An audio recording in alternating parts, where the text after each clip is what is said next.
সুপ্রিয় শিক্ষার্থীবৃন্দ, আশা করি সবাই ভালো আছো, সুস্থ আছো ও নিরাপদে আছো।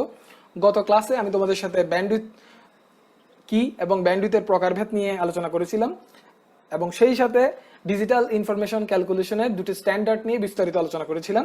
তো আমি আশা করছি তোমরা গত লেকচারটা সবাই বুঝতে পেরেছো এবং গত ক্লাসের যে কয়েকটা প্রশ্ন তোমাদের সাথে আমি শেয়ার করেছিলাম সেই প্রশ্নগুলো তোমরা নিজেরা সমাধান করেছো। তো আজকে আমি তোমাদের সাথে ডিজিটাল ইনফরমেশন ক্যালকুলেশন রিলেটেড কিছু ম্যাথমেটিক্যাল প্রবলেম নিয়ে কথা বলবো। মূলত আমি তোমাদের সাথে ব্যান্ডউইথ রিলেটেড কিছু ম্যাথমেটিক্যাল প্রবলেম কিভাবে সলভ করতে হয় সেটা নিয়েই বিস্তারিত তোমাদের সাথে আলোচনা করব। তো চলো কথা না বাড়িয়ে আমি আলোচনায় চলে যাচ্ছি। এখানে মূলত তোমাদের ব্যান্ডউইথ রিলেটেড ম্যাথমেটিক্যাল প্রবলেমগুলো যাতে তোমরা বুঝতে পারো, একটা ওভারভিউ পাও, সেই জন্যই তোমাদের জন্য আমি এখানে 4টা গাণিতিক সমস্যা রেখেছি। তো আমি এই প্রত্যেকটা সমস্যাই সলভ করে তোমাদের সাথে প্রত্যেকটা সমস্যায় তোমাদের সাথে কিভাবে সলভ করতে হয় সেটা নিয়ে বিস্তারিত আলোচনা করব। তো চলো আমরা চলে যাই সমাধানের দিকে। তো এখানে একটু লক্ষ্য করো, প্রথমে যেটা বলেছে, একটি মাধ্যমের মধ্য দিয়ে 5 সেকেন্ডে 750টি বিট স্থানান্তরিত হলে মাধ্যমটির ব্যান্ডউইথ কত? আচ্ছা, গত ক্লাসে আমরা ব্যান্ডউইথ নিয়ে কথা বলেছিলাম, তো আমি ব্যান্ডউইথের সংজ্ঞাটা আরেকটু রিপিট করছি। একটা কম্পিউটার হতে আরেকটা কম্পিউটারে বা একটা ডিভাইস হতে আরেকটা ডিভাইসে যখন ডাটা ট্রান্সমিট হয়, ধরো এটা একটা কম্পিউটার এবং এটা আরেকটা কম্পিউটার, বা এটা একটা ডিভাইস বা এটা আরেকটা ডিভাইস, এইভাবে ধরতে পারো। তো একটা ডিভাইস থেকে আরেকটা ডিভাইসে কিংবা একটা কম্পিউটার থেকে আরেকটা কম্পিউটারে যখন ডাটা কমিউনিকেশন হয়, তখন 1 সেকেন্ডে যে কয়টা ডাটা বিট এক ডিভাইস থেকে আরেক ডিভাইসে ট্রান্সমিট হচ্ছে সেটাকে এখানে ব্যান্ডউইথ বলা হয় বা ডাটা ট্রান্সমিশন স্পিড বলা হয়। তো এক্ষেত্রে ধরো একটা কম্পিউটার আর একটা কম্পিউটারের সাথে কানেক্টেড এবং তারা একজন আরেকজনের সাথে ডাটা কমিউনিকেশন পারফর্ম করছে। তো সেক্ষেত্রে যে মাধ্যমটা তারা ব্যবহার করছে, ধরো এটা তার মাধ্যমও হতে পারে বা তারবিহীন মাধ্যমও হতে পারে, তারবিহীন মাধ্যম হতে পারে। তো তারবিহীন মাধ্যম হোক বা তার মাধ্যম হোক, ওই মাধ্যমটার মধ্য দিয়ে 5 সেকেন্ডে 750টি বিট স্থানান্তরিত হচ্ছে, অর্থাৎ প্রতি 5 সেকেন্ডে 750টা করে বিট এই ডিভাইস থেকে এই ডিভাইসে আসছে। তো এক্ষেত্রে এই মাধ্যমটা, সেটা হতে পারে তার মাধ্যম বা তার বিহীন মাধ্যম, এই মাধ্যমটার ব্যান্ডউইথ কত? তাহলে দেখো, এটা সমাধান হচ্ছে 5 সেকেন্ডে স্থানান্তরিত হচ্ছে কয়টা বিট? 750টা বিট। তাহলে এখানে 1 সেকেন্ডে কয়টা বিট স্থানান্তরিত হচ্ছে সেটাই আমাদের মূলত বের করতে হবে, কারণ আমরা জানি একক সময়ে যে কয়টা বিট স্থানান্তরিত হয় সেটাই ব্যান্ডউইথ হিসেবে বিবেচ্য হয়। তো দেখো 750কে আমরা 5 দিয়ে ভাগ করলাম, এক্ষেত্রে আনসার হচ্ছে 150টা বিট, অর্থাৎ 1 সেকেন্ডে এই ডিভাইস থেকে এই ডিভাইসে 150টা ডাটা বিট ট্রান্সমিট হচ্ছে, অর্থাৎ এই মাধ্যমটার ব্যান্ডউইথ এক্ষেত্রে 150 বিপিএস, অর্থাৎ 150 বিট পার সেকেন্ড। আশা করি তোমরা এটা বুঝতে পেরেছো। তো চলো এবার আমরা পরবর্তী গাণিতিক সমস্যাটা একটু দেখি। এখানে যেটা বলেছে, একটি মাধ্যমের মধ্য দিয়ে 10 সেকেন্ডে 60 বাইট ডাটা স্থানান্তরিত হলে মাধ্যমটির ব্যান্ডউইথ কত? আচ্ছা, ঠিক সেম এখানেও ধরো এখানে একটা কম্পিউটার আর একটা কম্পিউটার বসানো হচ্ছে, তাদের মধ্যে ডাটা কমিউনিকেশন হচ্ছে এটা মাধ্যমের মধ্য দিয়ে। তো এই মাধ্যমের মধ্য দিয়ে 10 সেকেন্ডে 60 বাইট ডাটা স্থানান্তরিত হচ্ছে। তো আমরা জানি বাইটকে বড় হাতের বি দ্বারা প্রকাশ করা হয় এবং বিটকে ছোট হাতের বি দ্বারা প্রকাশ করা হয়। তো আরেকটা বিষয় এটাও আমরা জানি যে ব্যান্ডউইথকে সাধারণত বিট পার সেকেন্ড এককে অর্থাৎ বিপিএস এককে ক্যালকুলেট করা হয়। তো এখানে দেওয়া আছে কিন্তু বাইট এককে, আমাদের ডাটাটা দেওয়া আছে বাইট এককে। তাহলে আমরা এভাবে ক্যালকুলেট করতে পারি যে 10 সেকেন্ডে ডাটা স্থানান্তরিত হয় 60 গুণ 8 বিট, অর্থাৎ এখানে প্রত্যেকটা বাইটকে আমরা বিটে কনভার্ট করেছি, কারণ আমরা জানি যে এক বাইটে 8টা বিট থাকে। এটা আমরা গত ক্লাসে যখন স্ট্যান্ডার্ডের যে চার্টগুলো দেখেছিলাম ক্যালকুলেশনের, ওখানে এটা জেনেছিলাম। তো একটা বাইট মানে হচ্ছে সেখানে 8টা বিট থাকবে, এভাবে 8টা বিট থাকবে।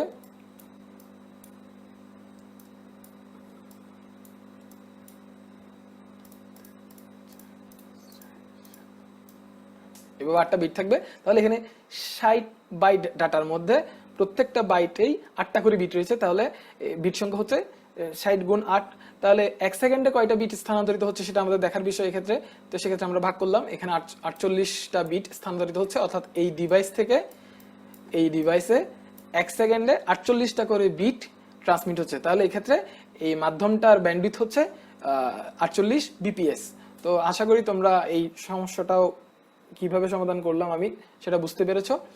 এইবার আমরা তৃতীয় এবং চতুর্থ যে দুটা সমস্যা রয়েছে এগুলো সমাধান করার আগে আমি তোমাদের ছোট আরো দুটা ছোট ছোট কিছু ছোট দুইটা গাণিতিক ছোট দুটা সমস্যা কিভাবে সমাধান করেছি সেটা দেখাবো। মূলত আমি একটা বিষয় তোমাদেরকে বলে রাখি, একটা প্রশ্ন পড়ে তোমাদেরকে বোঝাই। দেখো এখানে যেটা বলেছে, যদি তোমার internet speed 512 kilobit per second হয় তাহলে 5 মেগাবাইটের ফাইল ডাউনলোড হতে কত সময় লাগবে।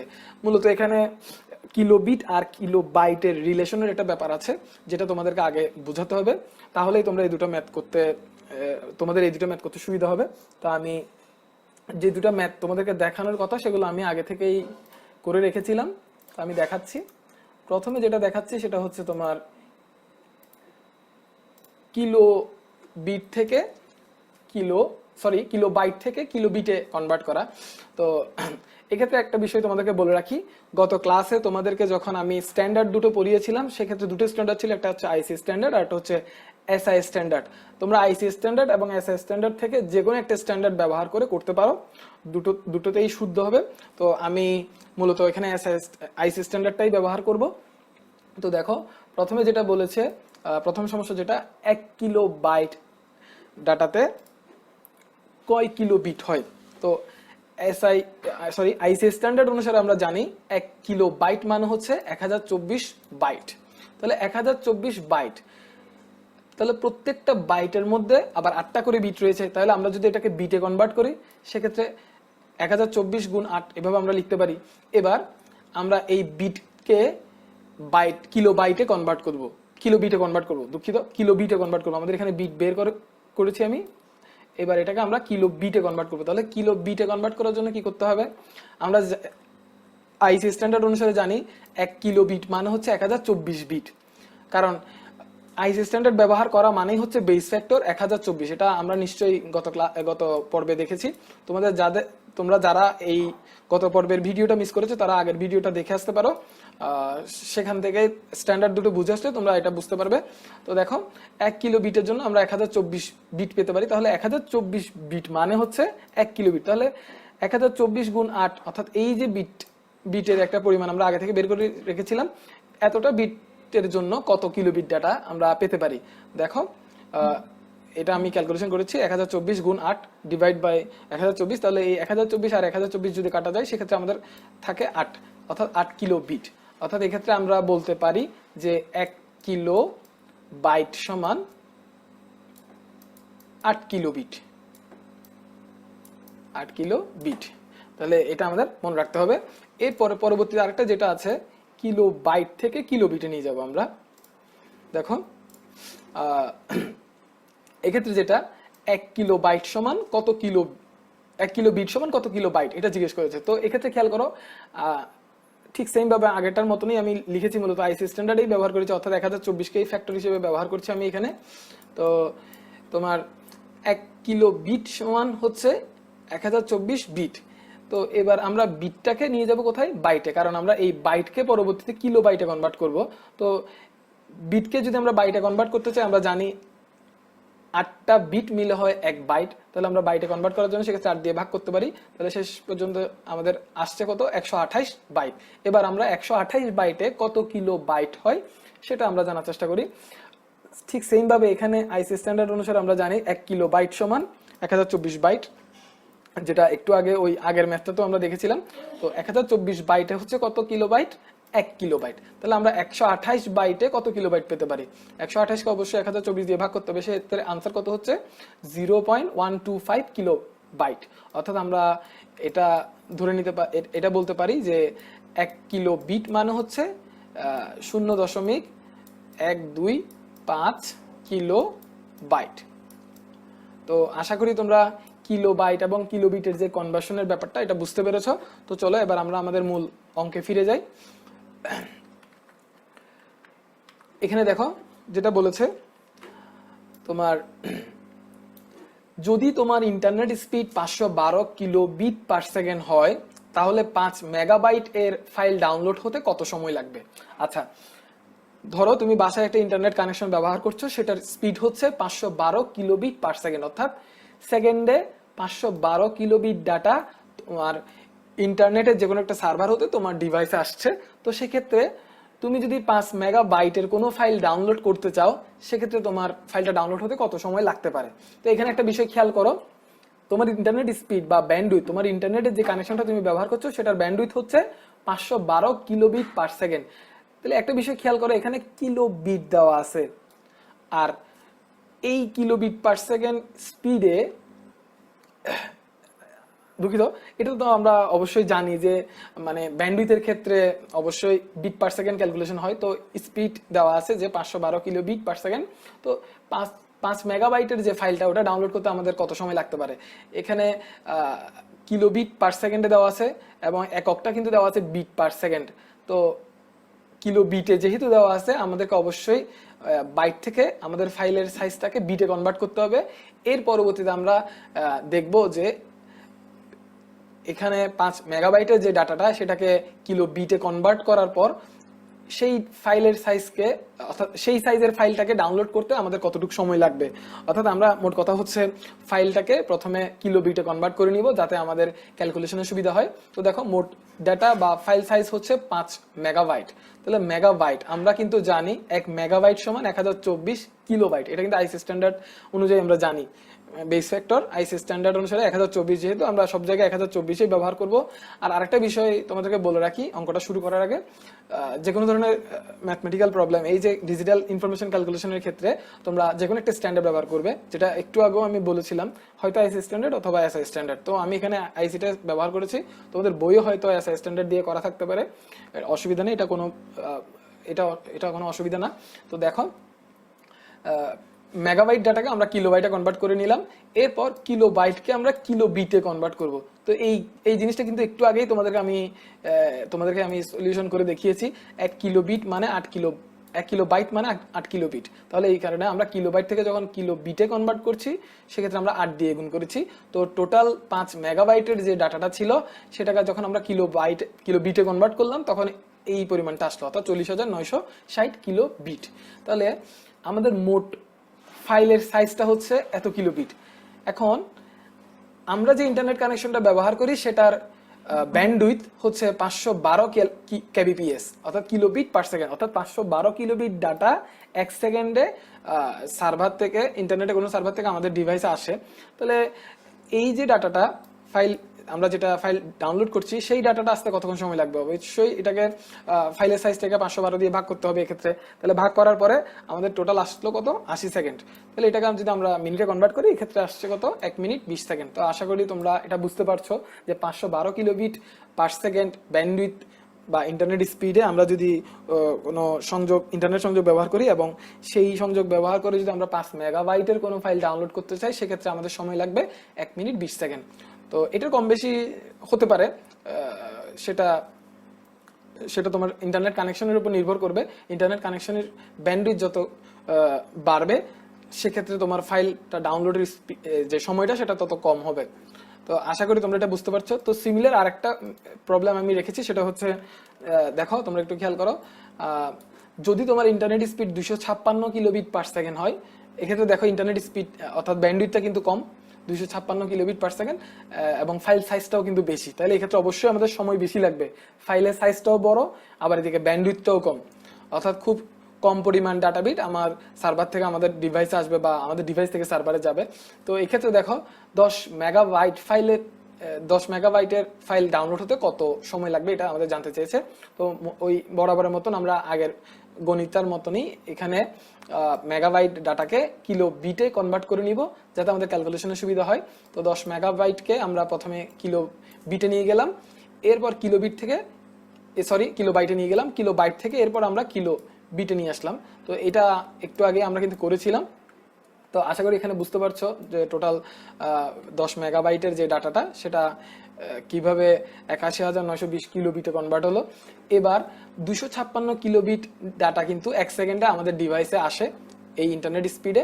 তো এতটুকু ডাটা স্থানান্তরিত হচ্ছে 1 সেকেন্ডে, এটাই হচ্ছে আমাদের ব্যান্ডউইথ। তো এই ৮১,৯২০ কিলোবিটের ডাটাটা আসতে কত সময় লাগতে পারে, সেক্ষেত্রে আমরা এটা ভাগ করব, ভাগ করলে আমাদের আসে টোটাল ৩২০ সেকেন্ড। এবার এই ৩২০ সেকেন্ডকে যদি আমরা মিনিটে কনভার্ট করি, সেক্ষেত্রে আমাদের আসছে 5 মিনিট 20 সেকেন্ড। তো আশা করি তোমরা এটা বুঝতে পারছো। এর পরবর্তীতে আরেকটা টপিকস দেখবো আমরা, ডাটা ট্রান্সমিশন মোড। তো আমরা ডাটা ট্রান্সমিশন মোডের সংজ্ঞা থেকেই ডাটা ট্রান্সমিশন মোড বিষয়টাকে একটু বোঝার চেষ্টা করব। লক্ষ্য করো, ডাটা কমিউনিকেশন ব্যবস্থায় উৎস থেকে গন্তব্যে বা গন্তব্য থেকে উৎসে ডাটা পাঠানো হয়। অর্থাৎ একটা ডাটা কমিউনিকেশন সিস্টেমে তোমার সোর্স থেকে ডেস্টিনেশনে ডাটা পাঠানো যেতে পারে, বা ডেস্টিনেশন থেকে সোর্সের দিকে ডাটা পাঠানো যেতে পারে। তো ডাটা কমিউনিকেশনের ক্ষেত্রে ডাটার দিক কি হবে, অর্থাৎ ডাটা কোন দিক থেকে কোন দিকে যাবে, তা খুবই গুরুত্বপূর্ণ। অর্থাৎ এখানে যেটা বলা হয়েছে যে একটা ডাটা কমিউনিকেশনের ক্ষেত্রে ডাটা কোন দিক থেকে কোন দিকে যাচ্ছে সেটা খুব গুরুত্বপূর্ণ। এখানে দিক বলতে যদি আমি বলি, ধরো উদাহরণ দিয়ে যদি তোমাদেরকে দিক বিষয়টা বোঝাতে চাই, আমি এভাবে বলি। লক্ষ্য করো, এটা হলো একটা সেন্ডার, ধরে নিলাম আমি, এটা হলো একটা রিসিভার। তো এক্ষেত্রে ডাটাটা যে কমিউনিকেট হচ্ছে, ডাটা কমিউনিকেশন বিভিন্ন ধরনের হতে পারে। যে ডাটা শুধু সেন্ডার থেকে রিসিভারের দিকে যাবে, রিসিভার থেকে কোনো ধরনের ডাটা সেন্ডারের দিকে আসবে না, এটা একটা সিচুয়েশন হতে পারে। আরেকটা হতে পারে, ধরো ডাটা সেন্ডার থেকে রিসিভারের দিকে যেমন যাচ্ছে, ঠিক তেমনিভাবে একই সাথে রিসিভার থেকেও সেন্ডারের দিকে আসতে পারে। অর্থাৎ এখানে সেন্ডার থেকে যেমন ডাটা রিসিভারের কাছে যাচ্ছে, রিসিভার থেকেও ডাটা সেন্ডারের কাছে আসছে, এবং এটা একই সময়ে ঘটতে পারে। আবার আরেকটা সিচুয়েশন হতে পারে যে সেন্ডার থেকে রিসিভারের কাছে ডাটা যাচ্ছে এবং রিসিভারের কাছ থেকে সেন্ডারের দিকে ডাটা আসছে, কিন্তু একই সময়ে না। অর্থাৎ যখন ধরো সেন্ডার ডাটা পাঠাচ্ছে, রিসিভার শুধু রিসিভ করতেছে, আবার যখন রিসিভার ডাটা পাঠাচ্ছে, সেন্ডার শুধু রিসিভ করতেছে। অর্থাৎ একই সাথে তারা ডাটাটা সেন্ড করা বা ডাটাটা রিসিভ করা এটা একই সাথে করতে পারছে না, এরকম একটা সিচুয়েশন হতে পারে। অর্থাৎ সেন্ডারের দিক থেকে যখন ডাটাটা রিসিভারের দিকে পাঠানো হচ্ছে, তখন রিসিভার শুধু ডাটাটাকে রিসিভ করছে, সেন্ডার শুধু সেন্ড করছে, সে রিসিভ করতে পারছে না, আর রিসিভার ডাটাটা পাঠাতে পারছে না। আর উল্টোটা যখন ঘটে, যখন রিসিভার যখন ডাটা পাঠায়, তখন রিসিভার কোনো ধরনের ডাটা রিসিভ করছে না, সে শুধু সেন্ডার হিসেবে কাজ করছে, এবং সেন্ডার যখন ডাটাটা রিসিভ করছে, তখন সে কোনো ধরনের ডাটা সেন্ড করতে পারছে না। অর্থাৎ একই সাথে, মোট কথা একই সাথে সংগঠিত হচ্ছে না, এরকম একটা সিচুয়েশন হতে পারে। এর পরবর্তীতে তোমার এরকমও হতে পারে যে ধরো এখানে তোমার দেওয়া আছে একটা মাত্র রিসিভার, তো ডাটা শুধুমাত্র একটা রিসিভারের সাথেই কমিউনিকেট হচ্ছে, এরকম একটা সিচুয়েশন হতে পারে। অথবা হতে পারে তোমার এখানে অনেকগুলো রিসিভার দেওয়া আছে, অনেকগুলো রিসিভারের সাথে ডাটা কমিউনিকেশন হতে পারে, এরকম একটা সিচুয়েশনও হতে পারে। তারপর আরেকটা বিষয় হতে পারে, ধরো এখানে অনেকগুলো রিসিভার দেওয়া আছে, তো প্রত্যেকটা রিসিভারের সাথে সে কানেক্টেড ধরো, কিন্তু প্রত্যেকটা রিসিভার থেকে সে শুধুমাত্র একটা নির্দিষ্ট গ্রুপের কাছে ডাটাটা পাঠাচ্ছে। অর্থাৎ ধরো এটা একটা নির্দিষ্ট গ্রুপ, এই নির্দিষ্ট গ্রুপের সাথে তার ডাটা কমিউনিকেশনটা হচ্ছে, এরকম একটা সিচুয়েশনও হতে পারে। অর্থাৎ ডাটা শুধু এই গ্রুপের দিকে যাচ্ছে, এই গ্রুপের ডিভাইসগুলোর দিকে যাচ্ছে। তো মূলত ডাটা কমিউনিকেশনের দিক বলতে মূলত এইগুলোই বোঝানো হয়েছে। তো এই ধরনের বিভিন্ন সিচুয়েশন হতে পারে। তো এক ডিভাইস থেকে অন্য এক বা একাধিক ডিভাইসে ডাটা স্থানান্তরের ক্ষেত্রে ডাটা প্রবাহের এই দিকগুলোকেই মূলত একসাথে ডাটা ট্রান্সমিশন মোড বলা হচ্ছে। এটাকে অনেক সময় কমিউনিকেশন মোড বা দিক নির্দেশক মোডও বলা হয়। তো আশা করি ডাটা ট্রান্সমিশন মোড বিষয়টা কি তার সম্পর্কে একটা বেসিক আইডিয়া তোমরা পেয়েছো। তো ডাটা ট্রান্সমিশন মোডকে কিন্তু আবার দুই ভাগে ভাগ করা হয়েছে। একটু আগে তোমাদেরকে যে আমি যে সিচুয়েশনগুলো দেখিয়েছি, এই যে সিচুয়েশনগুলো অর্থাৎ ডাটা কিভাবে কোন দিক থেকে কোন দিকে ট্রান্সমিট হবে, এই ট্রান্সমিশনের উপর ভিত্তি করে ডাটা ট্রান্সমিশন দিকের উপর ভিত্তি করে তোমার ডাটা ট্রান্সমিশন মোডকে তিন ভাগে ভাগ করা হয়। প্রথম যে তিনটা সিচুয়েশন দেখেছি সেগুলো ধরো simplex, half duplex, full duplex. Simplex বিষয়টা হচ্ছে তোমার ডাটা একটা ডিভাইস থেকে আরেকটা ডিভাইসের দিকে যাবে, কিন্তু যার দিকে যাচ্ছে সে কোনো ধরনের ডাটা পাঠাতে পারবে না। আর হাফ ডুপ্লেক্স যেটা, সেটাকে বলা হয় আচ্ছা এখানে সিমপ্লেক্স যেটা, এটাকে একমুখী বলা হয়, কারণ সেন্ডার থেকে যখন ডাটাটা রিসিভারের দিকে যাচ্ছে, রিসিভার থেকে কোনো ধরনের ডাটা কিন্তু সেন্ডারের দিকে আসতে পারে না, সেন্ডার সবসময় সেন্ড করতে থাকে আর রিসিভার রিসিভ করতে থাকে। আর হাফ ডুপ্লেক্স যেটা, সেটা আমরা ওই যে একটু আগে যেটা দেখিয়েছিলাম তোমাদেরকে, যে একসাথে দুটো ডিভাইস ডাটা ট্রান্সমিশন করতে পারে কিন্তু একই সাথে না। আর ফুল ডুপ্লেক্স যেটা, সেটা হচ্ছে একসাথে দুটো ডিভাইস ট্রান্সমিট করতে পারবে এবং এটা একই সময় হবে। তো এর পরবর্তীতে আরেকটা যেটা প্রাপকের সংখ্যা ও ডাটা গ্রহণের অধিকারের উপর ভিত্তি করে ডাটা ট্রান্সমিশন মোড বিভিন্ন ধরনের হতে পারে। অর্থাৎ আমরা একটা ডিভাইস থেকে, অর্থাৎ একটা সেন্ডার থেকে যখন আমরা ডাটা ট্রান্সমিট করব, সেই ট্রান্সমিশনটা আমার কয়টা রিসিভারের কাছে যাচ্ছে, অর্থাৎ কয়টা রিসিভার ডাটাটা রিসিভ করতে পারছে, অথবা কার কার ডাটাটা রিসিভ করার পারমিশন আছে, এগুলোর উপর ভিত্তি করে ডাটা ট্রান্সমিশন মোডকে 5 ভাগে ভাগ করা হয়েছে। একটা হচ্ছে ইউনিকাস্ট, একটা হচ্ছে ব্রডকাস্ট, একটা হচ্ছে মাল্টিকাস্ট, এর পরবর্তীটা হচ্ছে তোমার এনিকাস্ট, এবং সর্বশেষ যেটা সেটা হচ্ছে জিওকাস্ট। তো আমরা ধাপে ধাপে পরবর্তী ভিডিওগুলোতে এই যে ট্রান্সমিশন মোডগুলো দেখলাম, এগুলো সম্পর্কে বিস্তারিত জানবো। আমি আজকে লেকচার এতটুকুতেই শেষ করছি। আজকের লেকচার পর্যন্ত কয়েকটা যে টপিকসগুলো তোমাদেরকে আমি পড়িয়েছি তার মধ্যে থেকে কয়েকটা প্রশ্ন আমি তোমাদের জন্য রেখেছি। প্রথমটা হলো ডাটা ট্রান্সমিশন মোড কি, ব্যাখ্যা করো। এর পরবর্তী যে প্রশ্নটা সেটা হচ্ছে ডাটা প্রবাহের দিকের উপর ভিত্তি করে ট্রান্সমিশন মোডকে কয় ভাগে ভাগ করা যায় এবং কি কি। এবং এই পরবর্তী যে প্রশ্নটা সেটা হচ্ছে তোমার প্রাপকের সংখ্যা ও ডাটা গ্রহণের অধিকারের উপর ভিত্তি করে ডাটা ট্রান্সমিশন মোড কত প্রকার ও কি কি। তো আমি আশা করছি এই প্রশ্নগুলোর উত্তর তোমরা নিজেরাই খুঁজে নিতে পারবে, এবং আমার লেকচারে যথেষ্ট তথ্য দেওয়া আছে। তোমরা এর বাইরেও আরো কোনো তথ্য যদি তোমাদের অতিরিক্ত প্রয়োজন হয়, সেক্ষেত্রে তোমরা বই ব্যবহার করবে। আর তাছাড়া বইকে যেহেতু সবার কাছে এখন নতুন বই আছে, তোমরা সবাই বইটা বেশি বেশি করে রিডিং পড়ার চেষ্টা করবে। যেহেতু আমরা এখন ক্লাস করতে পারছি না, আমরা অনলাইনে ক্লাস নিচ্ছি, তো আমি চেষ্টা করছি যতটুকু সম্ভব তোমাদেরকে বেশি পরিমাণ তথ্য যাতে তোমাদের সামনে রাখা যায়। আর এর বাইরেও তোমাদেরকে যেটা উপদেশ দিব সেটা হচ্ছে এমসিকিউ এর জন্য তোমরা অবশ্যই বইটা বেশি বেশি পরিমাণে রিডিং পড়বে। তো পরবর্তী ক্লাস দেখার আমন্ত্রণ রইল। সে পর্যন্ত সবাই ভালো থাকবে, সুস্থ থাকবে। ধন্যবাদ সবাইকে।